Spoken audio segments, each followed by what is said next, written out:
So tell us, I mean, how did you get involved with this Delta Wellness Health Organization in Saudi Arabia?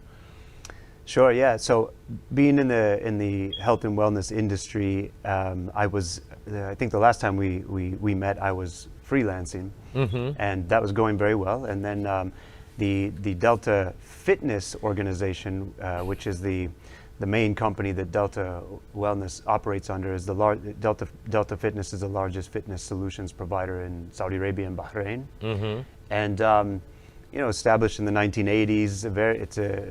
It's a large organization, and we created the division Delta Wellness for the main purpose of employee well-being programs, working with some of the largest multinational corporations in Saudi Arabia. Okay, so I'm going to stop you there because we got viewers all over the world. Yeah. Social media, that's what it is all about. Sure. So somebody might be asking now, what do you do for these workers? Because you said all these major companies and their employees, you guys do, I mean, health, wellness, training, coaching for them. So what do you do like with them? Well, so just real quick, corporate wellness has been around for probably, recognizably since the 90s, right? But it was mostly globally. Okay, so when you say corporate wellness, you're talking of these massive corporations. Yeah.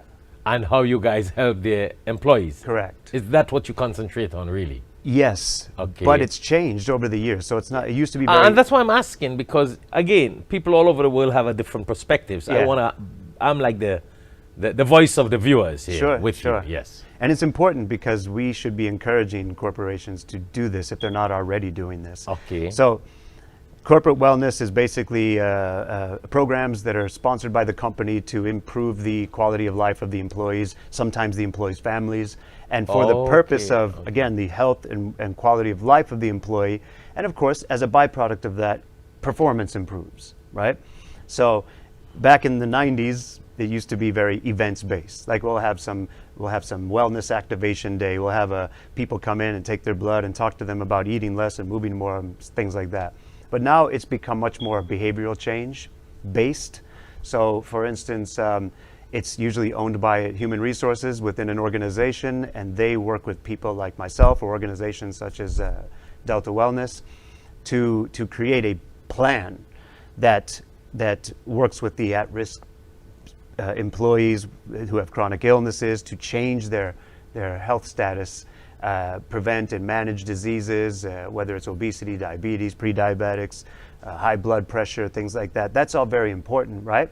And otherwise, teaching stress management techniques, having some fun-based, athletic, sports-based activities that the company sponsors for their employees, facilitating harmony between the employees and the different departments. I mean, corporate wellness can do all of that. So it depends on what the organization is willing to do and wants to do, and what are the goals of the organization. So let's take, for example, as I see here, you have Aramco. Let's take. I see you work with Islamic Development Bank, the Miami Police Department, Blue Cross, and more across here. But let's say, for example, Aramco, which is so big and so international, Muslims and non-Muslims workers. I would think you got more non-Muslim workers with Aramco. Definitely more. Right? It didn't used to be, but now it's mostly. Yes. So how do they come to you? Say more Muslim or non-Muslim? No, more non-Muslim. No, more Muslim. Oh, they're more Yeah, now it's mostly Saudi. Oh, because Aramco, once upon a time there used to be more non-Muslims with no, Aramco. That's changed drastically. Yeah, it's shifting. Okay, interesting. Yeah. All right. So how does this work with your consultancy and training? Do they come to you guys headquarters for the training, or do you go to their facilities, like your what you call corporate wellness or corporate wellness specialist and the wellness organization? Okay, these employees, do they come to you guys, got a facility, or you go to their facilities? How does it work? Yeah, the Aramco story is actually the way that corporate wellness anywhere in the world should really work. It's clinically driven. So Johns Hopkins Hospital is the hospital that's on site at Aramco in Dahran Al-Khobar in Saudi Arabia. And so the original program it's a collaboration between us and Johns Hopkins Hospital. So it's a referral-based thing mostly. So if somebody goes in,